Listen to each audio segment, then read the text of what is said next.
Quando nós falamos, irmãos, sobre estar com o Senhor, levar nossa vida aos pés do Senhor, nós estamos falando de identidade cristã.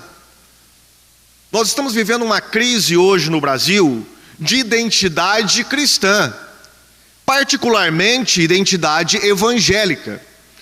Quem veio aqui no seminário, teve uma hora no seminário que um dos pastores falaram aqui sobre, olha, acho que foi o pastor Paulo Sérgio, pastor Barbudo, né, pastor Marco? Pastor Barbudo. Pastor Paulo Sérgio falou que hoje não é muito legal chamar alguém de pastor. A palavra pastor está desgastada. A palavra pastor não pega bem em muitos lugares.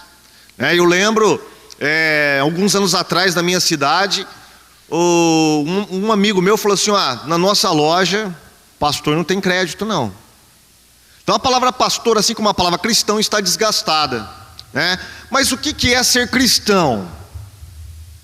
O que é ser evangélico?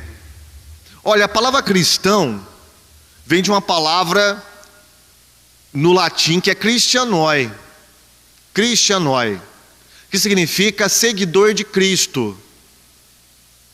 Seguidor de Cristo, isso fala de uma identidade.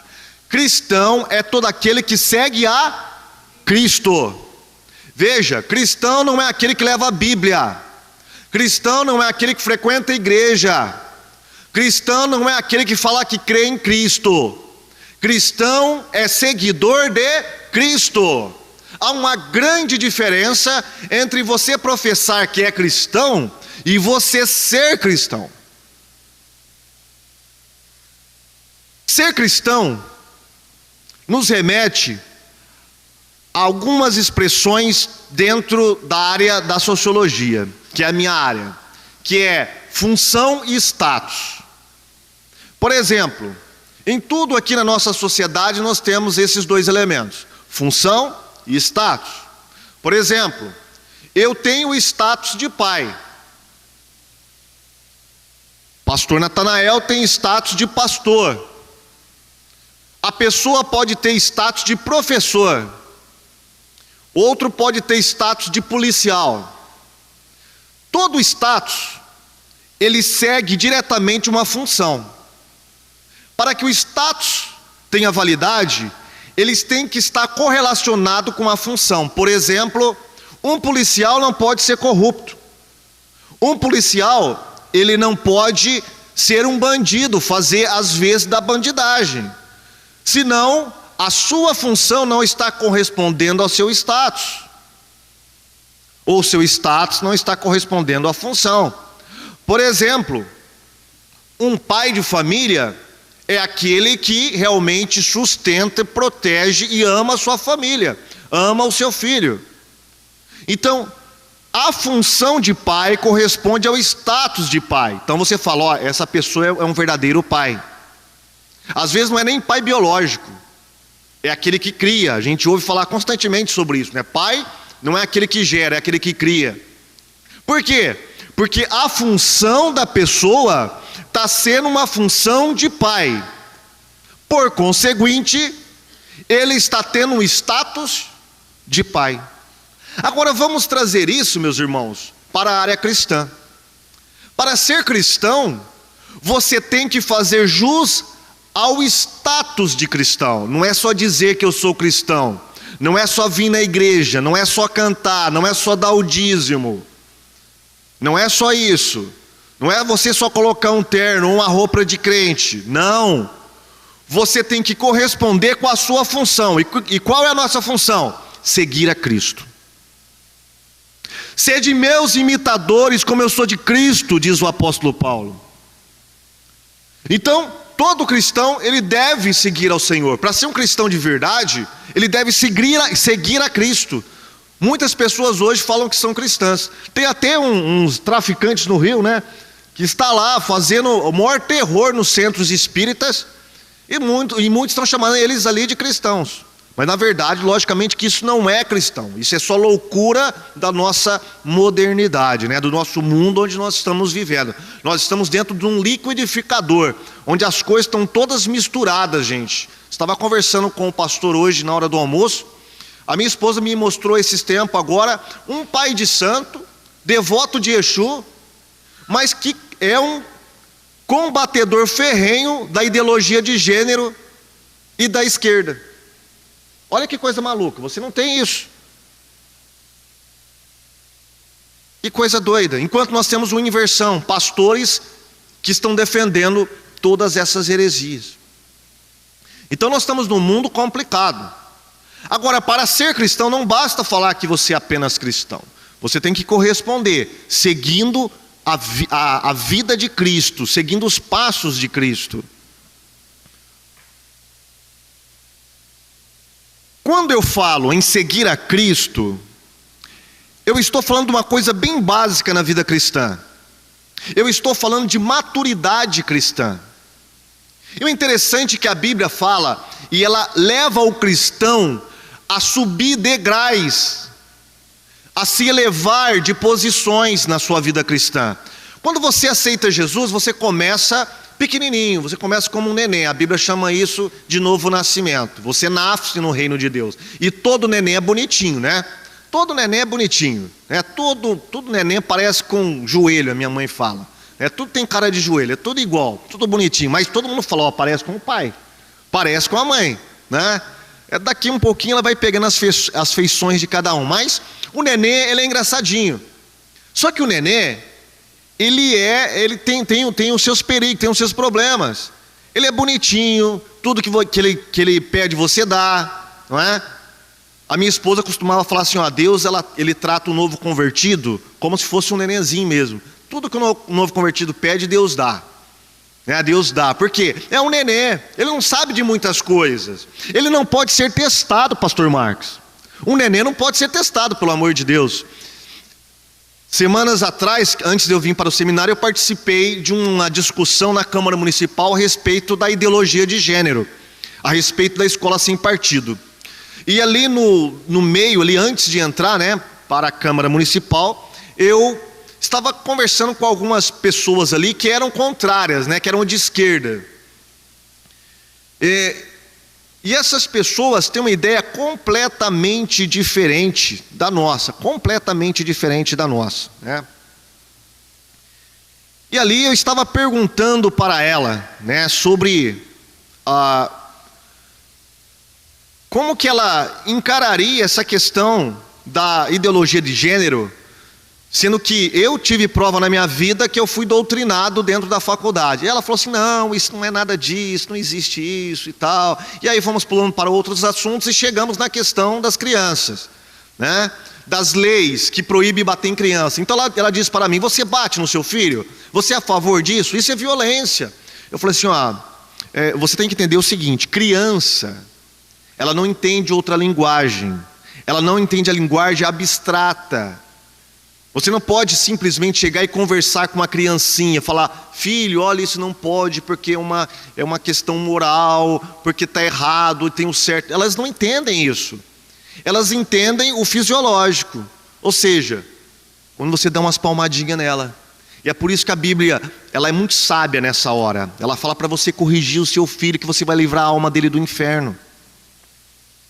Por quê? Porque criança, ela não faz abstração, ela não entende. Ela entende onde? Aqui, Conforme ela vai crescendo e vai abstraindo, ela vai começando a entender, aí você começa a dialogar com ela. Você começa a dialogar com a criança. Aí sim ela pode entender. Você entra num diálogo, aí a correção vem pelo diálogo. Olha que interessante. Agora vamos trazer isso para a vida espiritual.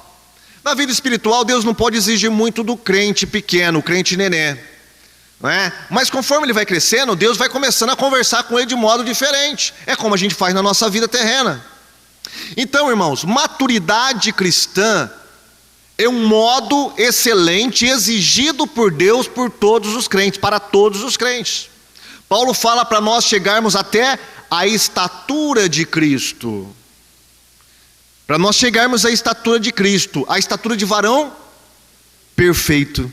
A palavra perfeito, na maioria das vezes, quando ela é usada no Novo Testamento, ela tem um sentido de maturidade e não de perfeição absoluta, mas sim de maturidade. Quando Paulo fala para chegar a varão perfeito, está falando para nós chegarmos num grau de maturidade.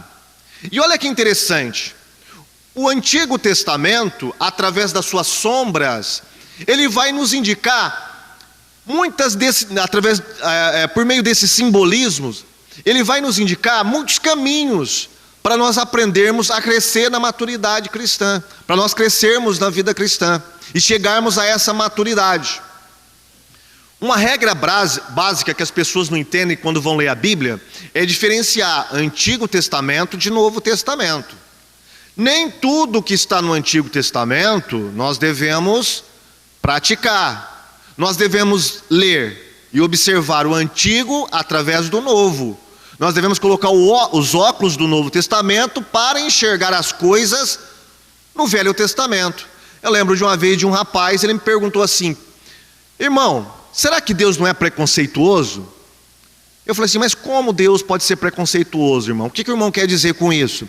Olha, lá no Antigo Testamento, para alguém ser sacerdote, era exigido que a pessoa não podia ser anã, a pessoa não podia ter um dedo mutilado, a pessoa não podia ter nem sardinhas no rosto, a pessoa tinha que ser perfeita. E aqueles coitados que não tinha nada disso, nunca poderia ser sacerdote? Eu falei assim: não poderia. Eu vou te dizer por que não poderia. Porque tudo que estava no ministério do Antigo Testamento, no ministério mosaico, ele apontava para Cristo. O Antigo Testamento é como se fosse uma seta enorme, gigante, apontando para a cruz, apontando para a pessoa, para o ministério de Cristo. Então, quando você olha para o Antigo Testamento e quando você vê o sumo sacerdote, pode ter certeza, o livro de Hebreus fala que ele apontava para Cristo, o sumo sacerdote perfeito. É por isso que o sacerdote tinha que ser irrepreensível no Antigo Testamento, porque o nosso Deus, Jesus Cristo, é o Deus irrepreensível, é o Deus homem irrepreensível. Tudo que apontava para o antigo, do antigo para o novo, tem o seu cumprimento em Cristo. Então, dessa maneira, Deus não poderia deixar, por exemplo, o Lula ser sumo sacerdote, gente. Anãozinho e faltando um dedo, nunca seria sumo sacerdote. Nunca, né? Imagina o Lula como sumo sacerdote, né? Imagina isso. Ia chamar o José Dirceu, né, para ser levita, a Dilma para cantar ali como profetisa, e aí ia virar uma bagunça total, né? Deus nos livre dessa religião.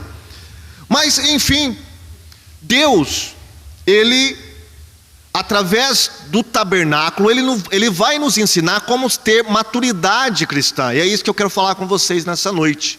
Eu quero que você abra a sua Bíblia no capítulo 40 de Êxodo, por gentileza.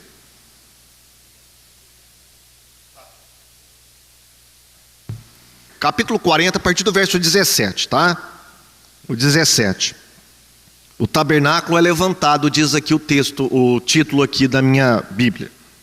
E aconteceu no mês primeiro, no ano segundo, ao primeiro do mês, que o tabernáculo foi levantado. Porque Moisés levantou o tabernáculo e pôs as suas bases, e amou as suas tábuas, e meteu nele os seus varais, e levantou as suas colunas. E estendeu a tenda sobre o tabernáculo, e pôs a coberta da tenda sobre ela, em cima, como o Senhor ordenara a Moisés. E tomou o testemunho, e pô-lo na arca, e meteu os varais à arca, e pôs o propiciatório sobre a arca em cima, e levou a arca ao tabernáculo, e pendurou o véu da cobertura, e cobriu a arca do testemunho, como o Senhor ordenara a Moisés.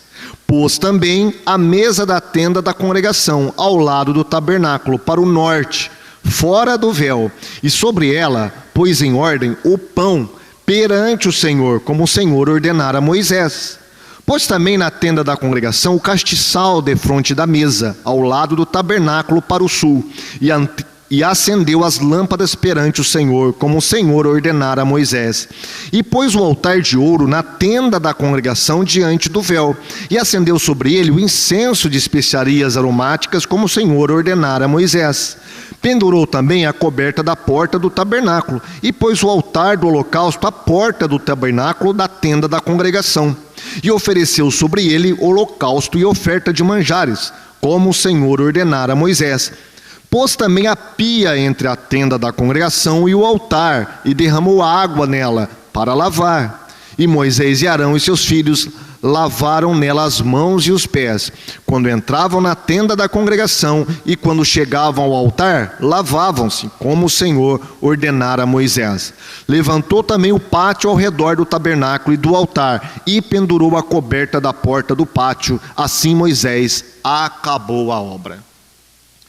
Muitas vezes em nossas leituras devocionais, nós passamos por cima de textos como esse, bem rapidamente, né? Puxa, eu tenho que ler a Bíblia em um ano, deixa eu acabar aqui. E a gente passa e não medita muitas vezes nas riquezas espirituais que estão por detrás desses textos. Paulo nos diz, lá em Romanos, se eu não me engano, capítulo 15, versículo 4, que tudo que foi escrito no Antigo Testamento, para o nosso ensino foi escrito. Então, olha que interessante.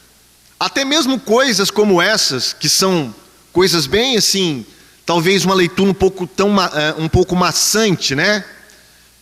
Esconde atrás delas verdades espirituais que serão benéficas para a nossa vida. E eu gostaria de acompanhar com você algumas das coisas que o tabernáculo pode nos ensinar. O que era o tabernáculo, irmãos? Deus sempre quis fazer morada. Deus então cria todo um universo infinito, imenso. Infinito não, né? Mas imenso. Dentro desse universo, ele cria uma galáxia. Dentro das milhares e milhões de galáxias que tem espalhadas pelo universo. Dentro dessa galáxia, ele escolhe um planetinha chamado Terra. Dentro desse planetinha, ele planta um jardim. Dentro de um continente. Dentro desse continente tem uma faixa ali próxima, onde ele planta esse jardim. O homem peca, mas Deus não desiste do plano de morar entre os homens. Porque com Adão, a Bíblia nos diz que na viração do dia, Deus aparecia e conversava com Adão. Era uma comunhão direta. Agora o homem peca, rompe essa comunhão, mas Deus não desiste. Ele mata um cordeiro antes da fundação do mundo. Esse cordeiro é o seu próprio filho. Você pode dar glória a Deus por isso? Sua salvação já estava prevista antes da fundação do mundo, meu irmão. Está em Cristo. Deus então escolhe um homem dentre milhares de homens que existiam naquela época. Esse homem chamava-se Abraão. Desse homem, Deus leva ele para uma terra e fala assim, essa terra pequenininha aqui que eu vou te dar. Se você pegar a terra de Israel, irmãos, e olhar do mapa, né, de uma visão mais macro, o Google Earth, por exemplo, você vai ver que é uma coisinha assim, insignificante. Tanto é que tem uma parte na Bíblia que chama de vermezinho de Jacó. Deus chama ele de vermezinho de Jacó. Uma coisa pequenininha, insignificante. Deus, quando vai dar a lei, fala para Moisés, olha, fala para eles que eles não ficam pensando que eles eram as pessoas mais importantes do mundo, as melhores. Não, eu não escolhi eles por causa disso, não. Eu escolhi eles por causa da aliança com o meu servo Abraão. Então Deus escolhe esse povo. E agora, como que Deus ia morar nesse povo? Deus fala, olha, constrói um local. E Deus constrói esse local e habita no meio deles. Esse era o desejo de Deus. Construir um tabernáculo, onde ele habitasse no meio do povo. Então o tabernáculo de Deus era o lugar onde a presença de Deus se manifestava. Irmão, mas Deus não podia se manifestar em qualquer lugar? Por que tinha que ser ali? Uma das questões que eu iria responder é porque Deus queria uma ordem. Deus estava sistematizando, criando uma nação e colocando as coisas em ordem. Tá? Então Deus queria que os judeus, os israelitas na época, observassem que Deus se fixava em um local, para terem a noção que Deus é um Deus de ordem. Ele gosta de ordem, não é em qualquer lugar, é em um local que Deus iria se manifestar, no meio do seu povo. No meio do seu povo. Então, o tabernáculo era o local da presença de Deus, mas também era um local de adoração, no sentido da palavra ser um serviço sagrado, porque ali eram oferecidos sacrifícios, ali era oferecido os aromas, ali era dada a adoração a Deus de forma verdadeira. Então o tabernáculo serviria para isso, para conter a presença de Deus ali, Deus se manifestava naquele local, mas também era para o homem se achegar até este Deus em forma de adoração. Era para isso que significava, que existia e significava o tabernáculo. Vamos entender um pouquinho o tabernáculo, irmãos.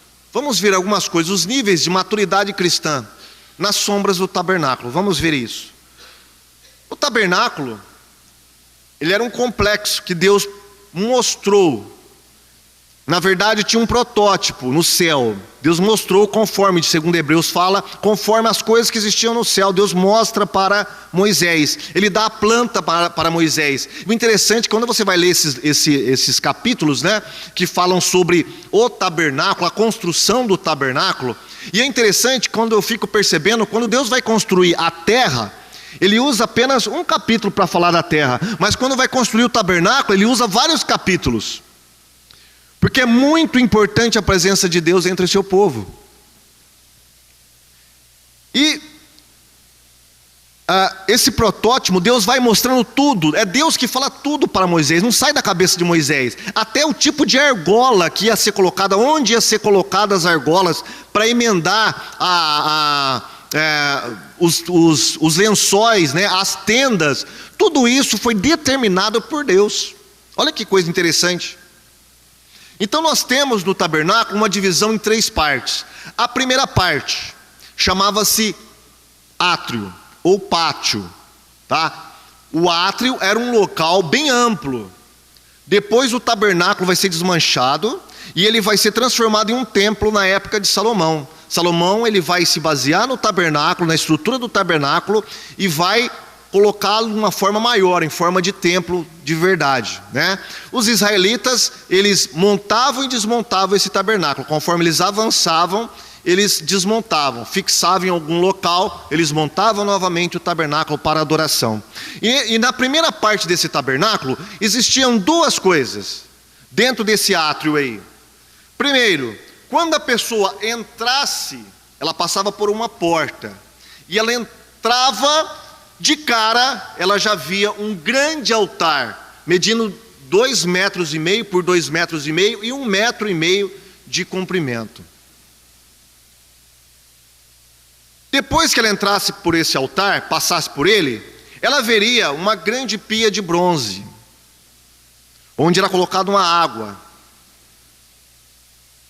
Para que servia, primeiro, o altar do sacrifício? O nome já fala. O altar do sacrifício sacrificava animais. Era como se fosse uma grande churrasqueira, tá? Era oco no meio, onde se colocava as carnes dos animais ali. Nas pontas, chamadas de chifres, os animaizinhos eram amarrados para ficar ali, para ser sacrificado. Seu sangue era derramado e eles eram literalmente assados ali. Os chifres também serviam para que alguém que estava sendo perseguido porque foi acusado de ter cometido um assassinato sem querer, vamos dizer assim, né? Matou alguém sem querer, ele não tem culpa. Segundo a lei, eles deveriam vingar o sangue da pessoa que foi morta.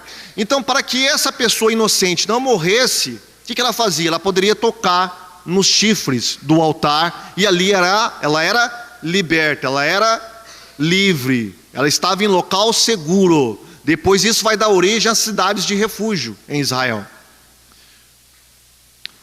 Quando a pessoa sai do altar e caminha mais um pouquinho, ele tem uma pia.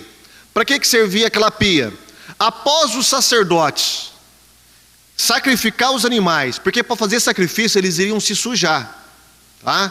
Tinha que mexer com sangue, com carvão, com um monte de coisas ali. Então, para eles ministrarem dentro do tabernáculo, eles tinham que lavar as mãos, se lavar pé, mão, enfim, eles tinham que ficar limpos. Aí, quando eles ficavam limpos, aí sim, eles estavam autorizados a passar por um véu, o primeiro véu, que entrava em outro compartimento, chamado Santo Lugar. Nesse compartimento, ele era simples. Quando a pessoa entrasse, se você entrasse frontalmente, você veria do seu lado direito, do norte, ficava ali os pães da proposição. Proposição literalmente significa os pães da face de Deus, ou da presença de Deus. Do lado esquerdo, ele tinha ali o candelabro, o castiçal. São lâmpadas, né? Em forma de braço, 6 braços e uma no meio, 7 braços. E ficava ali queimando 24 horas por dia. De manhã, Arão tinha que acender essas lâmpadas, e à tarde também, na próxima noite, ele tinha lá também que renovar o óleo dessas lâmpadas, porque ela tinha que ficar queimando 24 horas. Os pães da preposição eram trocados de sábado a sábado, e os sacerdotes tinham que se alimentar deste pão. Do lado direito, os pães, do lado esquerdo, o castiçal. Na frente, bem próximo ao segundo véu, nós tínhamos o altar do incenso. O incenso queimava diariamente. Não parava de queimar o incenso. Veja bem, irmãos, não havia janelas no tabernáculo. Era uma escuridão só. Para você ter uma ideia, a cobertura desse tabernáculo, ela era feita com 5 camadas. Primeiro a de linho, depois com couros de cabra, e por aí ia. Cada uma mais pesada do que a outra. Era um escuridão tremendo. Quem que iluminava o tabernáculo? Apenas o candelabro. Apenas o candelabro. Então, quando a pessoa passava por esses 3 mobiliários, ela estava apta a passar para o segundo véu. Mas quem poderia entrar no segundo véu? Apenas uma pessoa, uma vez por ano. O sumo sacerdote, santificado ao extremo. Santificado ao extremo. Então, uma vez por ano, ele fazia expiação por todo o povo de Israel. E o que existia nesse local? Existia unicamente uma peça. Existia a Arca da Aliança. Em cima da arca existia uma tampa chamada de propiciatório. A palavra propiciatório significa aquilo que faz o apaziguamento entre a divindade e o homem. Estava apaziguando a ira de Deus. Em cima dessa tampa existia, Deus mandou Moisés fazer 2 querubins enormes, tá? Que iam cobrir toda esta tampa, de modo que uma asa tocaria na outra. E Deus fala: do meio dos querubins eu falarei com você. Dentro da arca o que tinha? Tinha as tábuas dos 10 mandamentos, tinha a vara de Arão que floresceu, e tinha um resto do maná que Deus deu aos israelitas. Somente essas 3 coisas. E o que nós podemos aprender com isso, irmãos? É que quando você se converte na sua vida cristã, para você entrar na vida cristã, você tem que passar pela porta. E quem é a porta? Jesus. Quando você aceita Jesus Cristo, você entra para a porta da vida eterna. Você entra para um local diferente. Você estava lá fora. Você estava perdido, mas de repente você encontra uma porta chamada Jesus. E você toma coragem, você se arrepende dos seus pecados, você entra por ela. Quando você passa pela porta, você dá de cara com uma nova vida. Você tem uma nova visão. As coisas começam a fazer sentido para você. Você começa a entender muitas coisas que você não sabia antigamente. Você começa a ter uma nova mente. E você começa a ver as coisas de modo nítido. Lá fora tudo era sombra. Agora, a partir do momento que você passa pela porta que é Jesus, as coisas começam a ter sentido na sua vida. Quando a pessoa passa pela porta, ela vai dar de cara com sacrifício.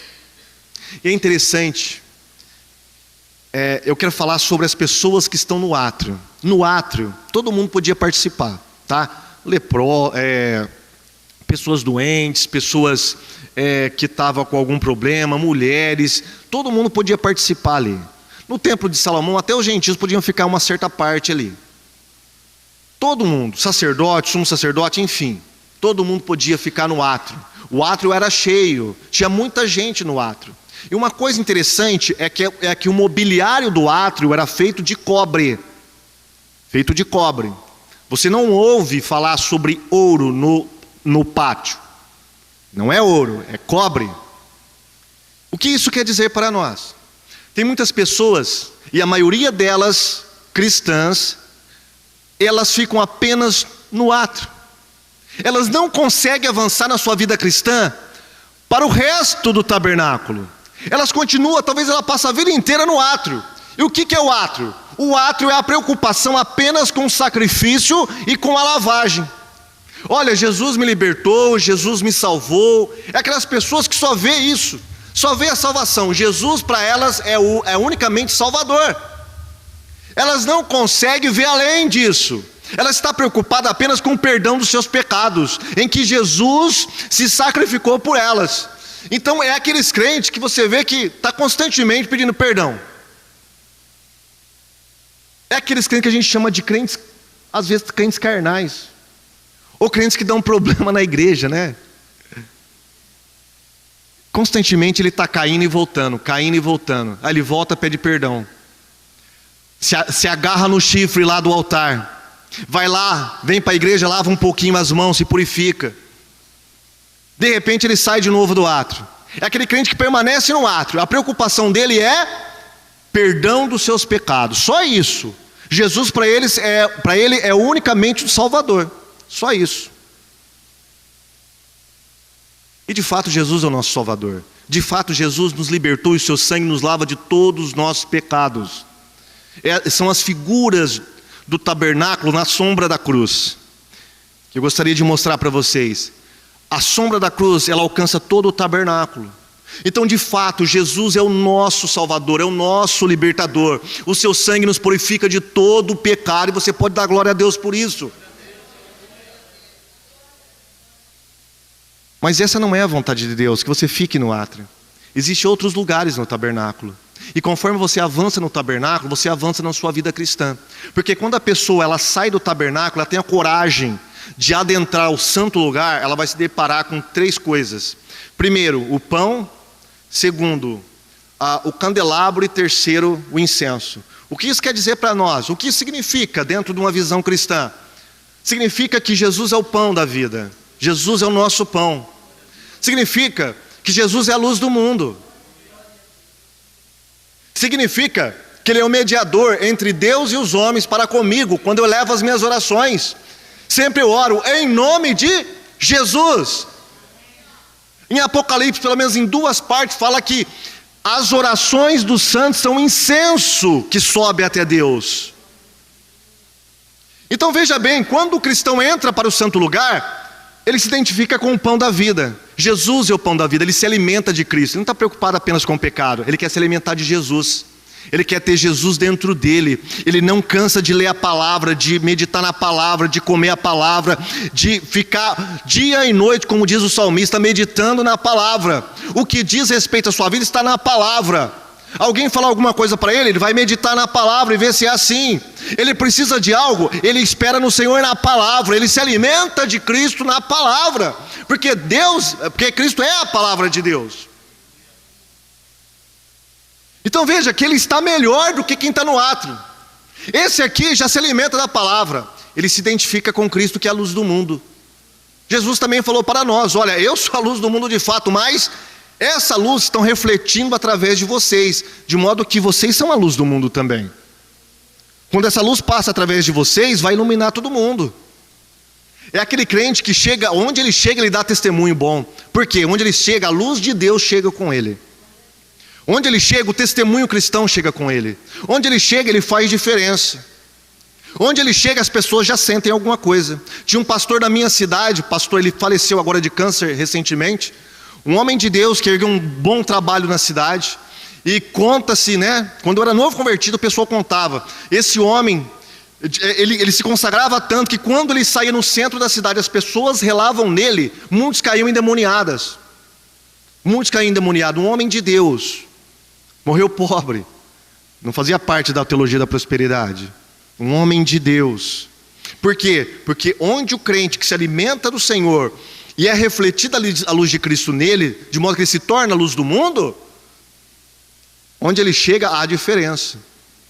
Há diferença. Ele não fica preocupado apenas com os perdão dos seus pecados. E outra, ele é um crente de oração, ele gosta de oração. Tem oração na igreja, ele vem. Ele ora na casa dele, ele vai almoçar, ele ora. Não importa onde ele estiver, ele ora. Ele ora pelos seus inimigos, ele ora pelos seus amigos, ele intercede pela igreja. A sua vida é uma vida de oração. Você vê a diferença do crente que ora. O crente que ora é cheio de unção. O crente que ora não vive amedrontado e blasfemando coisas contra Deus. O crente que ora, ele tem o entendimento de Cristo, espera em Deus.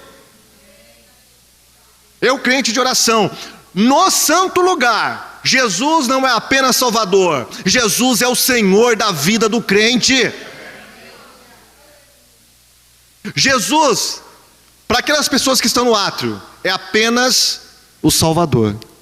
Mas para quem avançou e está no santo lugar, Jesus é o Salvador, mas é além disso, Ele é o Senhor da sua vida.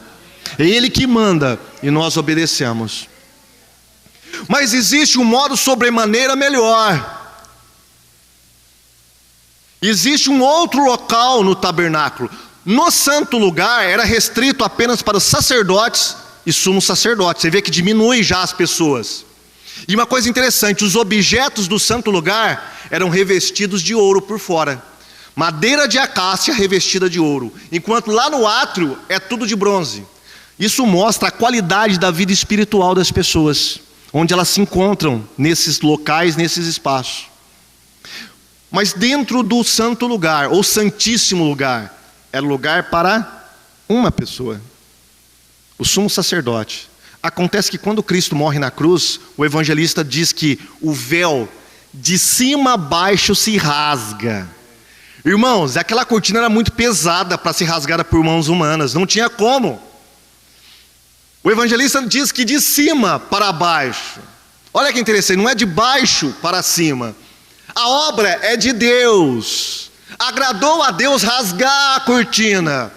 Agora eu e você, se tivermos em posição, nós podemos adentrar ao Santíssimo e ter contato com o trono do Pai. Você pode dar glórias a Deus por isso? Você pode fazer isso.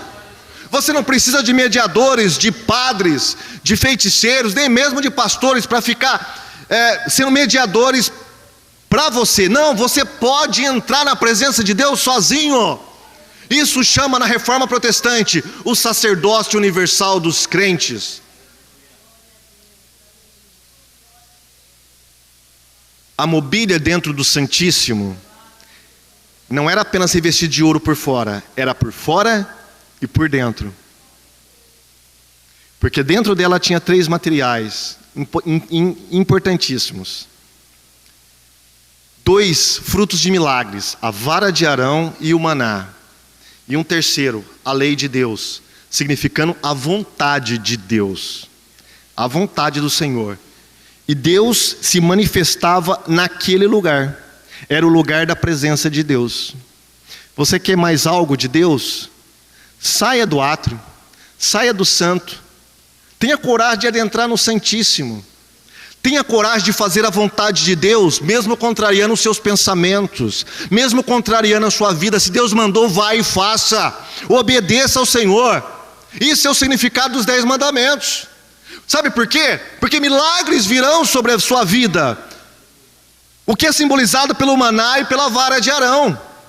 E quando Deus manifesta na nossa vida, como nós ouvimos o testemunho aqui da irmã, quando Deus manifesta na nossa vida com milagres, a presença dEle enche o nosso ser. E essa é a finalidade, a presença de Deus em nós, irmãos. A presença de Deus em nós. Nós precisamos ter experiência com o Senhor. Nós temos uma igreja que vive de sentimentalismo. Não há experiência com Deus. Há o quê? Experiências psicológicas e sentimentais. Por quê? Porque a pessoa, ela pensa que quando ela chora, ela pula ou fala alguma coisa em línguas, ela pensa que isso é a presença de Deus? Não, sabe por que não? Porque simplesmente, quando vem uma luta sobre a vida dessa pessoa, ela esquece, ela pega as tábuas dos mandamentos e joga fora. Ela esquece que ela tem que obedecer a esse Deus. Ela esquece que milagres e presença de Deus segue diretamente a sua obediência à palavra de Deus. Maturidade é isso. Você ter todos esses elementos, você se alimentar de Cristo, você representar a Cristo, você dar bom testemunho, você ter uma identidade cristã verdadeira, você ser seguidor de Cristo, mas também na sua vida, Deus manifestar na sua vida, Deus fazer milagres na sua vida, a presença dEle acompanhar você 24 horas por dia. Mas tem momento, irmãos, que a presença de Deus você não vai sentir ela. Aí é o momento de você se agarrar à sua palavra e falar: não, está aqui mesmo que eu não sinta a presença de Deus, mas a palavra dele está aqui e eu vou cumpri-la, custe o que custar. Isso é maturidade cristã. Peço que medite nessa palavra, fique com essa palavra, pegue ela, faça como o boi, né? Vai ruminando ela durante essa semana. E Deus vai abençoar a sua vida, no nome de Jesus. Amém.